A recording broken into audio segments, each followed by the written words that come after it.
Alright, we're here in my lovely garage to do a video on the old kayak here, how I rig it up and what kind of kayak it is and all that kind of jazz.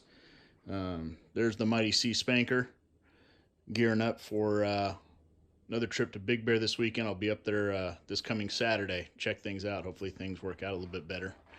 So this, my kayak, I've dubbed the Wee Spanker, and it's a Native Propel 12 LT. So it's one of the molded models. It's super light. The thing only weighs about 60 pounds when it's unloaded, so it's easy for me to load by myself. So we'll start at the back here. I've got some anchors. I got an anchor on the rear and on the front.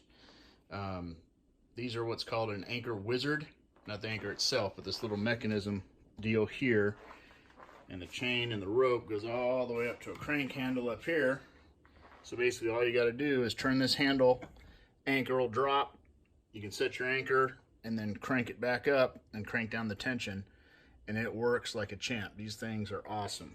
And here's the one I have up front, the same anchor. I think these anchors are about 4 or 5 pound anchors, but they work fantastic.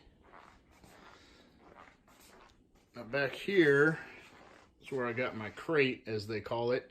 I looked online when I first got a kayak and saw that some of these packs or crates or whatever, they're damn expensive. So I went down to Lowe's and I just got a storage box for about probably 10 bucks, and then went down to Bass Pro and got some of these plastic rod holders, cut them in half, bolted them up there so I knew they fit in the kayak here without not sitting flush and all that.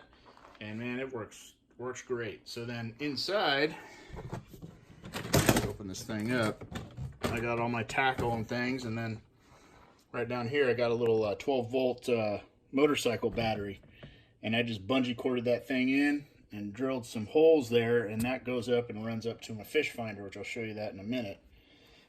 If you look down over here, I mounted a little 12 volt trickle charger, and I just hook that up when it's not running, and charges up. And I haven't run it out of battery yet, but it'll last so far all day on the water, no problem. So what I did up here is I ran these wires, and then on Amazon I got these little clips. So all you gotta do is unplug it and plug it back in when you're ready to go. And I got this wire deal running under my seat. There's all the power cables and such, and a fuse right here. It goes right on up to my Raymarine Dragonfly 7. And then over here I got a little mount made by Railblaza that has the transponder down there on this, and I just dip this down in the water, lock this in here, and we're good to go. And then if I come back in and it gets shallow, I just pull it right back up, no problem.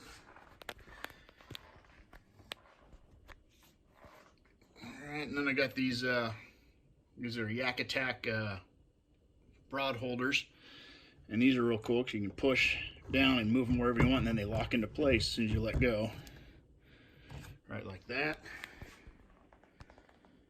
I got this one here, same thing. Moves wherever you want. Down here is rudder control, left and right. The only, I guess it's not really a complaint, but the stock rudder this thing comes with is pretty small, and it does not turn on a dime, or at least as much as I would like it to. So that's one thing I'm going to upgrade. I'm going to get one of those Boondocks. I think it's a 10-inch rudder. I think the Boondocks rudder is like 16 inches long.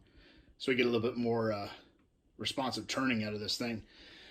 But other than that, it floats and moves great. And here's my prop system right here. This thing's easy, real easy to pedal. I've never used one of the Hobie ones with the other type of, I guess, the flipper mechanism that it has. This thing works great. Got zero complaints out of it.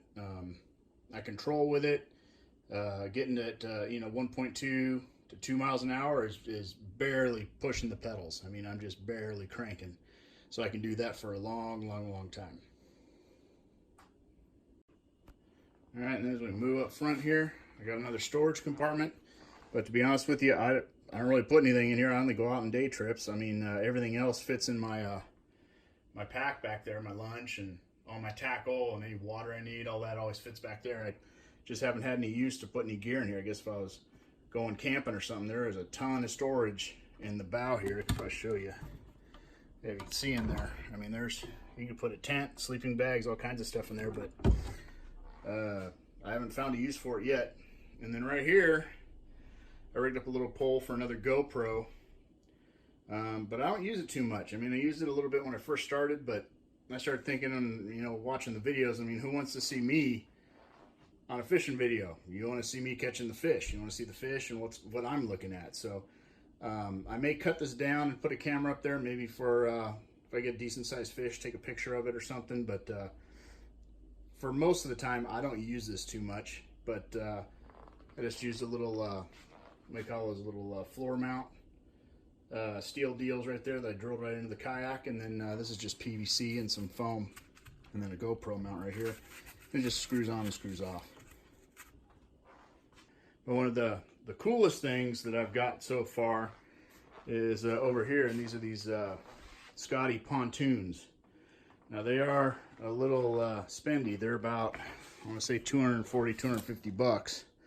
But these things, once you mount them right here in the back, and these deals clip right in here, and they float off the side, and man, is this thing even more stable. It was stable enough before I could stand up in it, but if the wind kicks up, water starts getting a little rough, man, these pontoons, outstanding. Can't beat them. Like I said, it was a little expensive, but to me, once I've used them, well worth it. Especially if you get into something decent, it starts really pulling you. They really help out. So I know it's going to be a kind of short video today, but I figured it'd be good to at least go over and so you guys could see how I rig my kayak. There's obviously maybe some things I'll add down the road, but so far the way it is now, I'm pretty happy with it. And we got trout season coming up here in Southern California in the next couple weeks. We're gonna start planting trout again, and I'll be doing a lot more stuff in the old wee spanker here. So any questions you got, comments, leave them. Like and subscribe, and tight lines.